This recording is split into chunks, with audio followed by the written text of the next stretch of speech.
چې د نبی علیہ السلام په زمانه کې یو منافق و چې بشری نوم و، د هغه سره د یو یهودي څه معامله راغله، نو هغه یهودي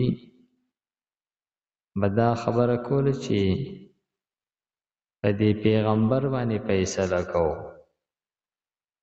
او دغه مسلمان چې و، چا چې ځان ته مسلمان وي، هغه نه کعب اشرف چې دا د یهودیانو مشر و، یو قیله دار و، وی هغه له ځو دا فیصله په هغه کوو. نو هغه یهودي په دې پوهېدو چې یاره دغه کعب اشرف کم چې د قلعې مالک دی او مالدار یهودي دی، سردار دی، دا رشوت خور دی، نو دا یهودي هغه له نه تلو او دغه ځان ته چې مسلمان وي هغه دا کوشش کوو چې دا فیصله هغه له ویسو،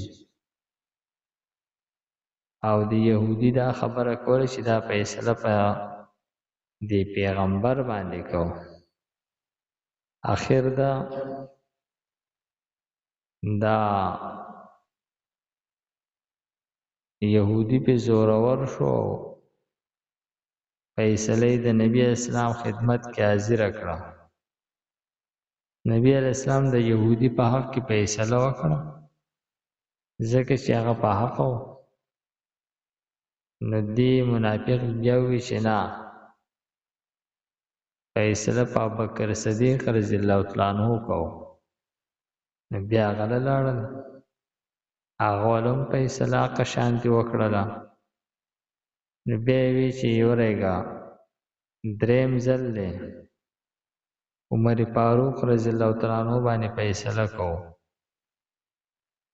نو چې عمر فاروق رضی الله تعالی عنہ لاړل، نو یهودي ورته وی چې دا فیصله مونږ په نبی علیہ السلام کړې ده، هغه زما په حق کې فیصله کړې وه، او بکر صدیق رضی الله تعالی عنہ هم زما په حق کې فیصله کړې ده. خو دوی وی چې عمر فاروق رضی الله تعالی عنہ زو مې چې لاړ شو. یا عمر فاروق رضی الله تعالی عنہ فرمایل چې ښه دا فیصله مخکې نبی علیہ السلام او بکر صدیق کړې ده، بیا وی زه راځم ودرېږئ. نو لاړو له کور نه یې توره راوړله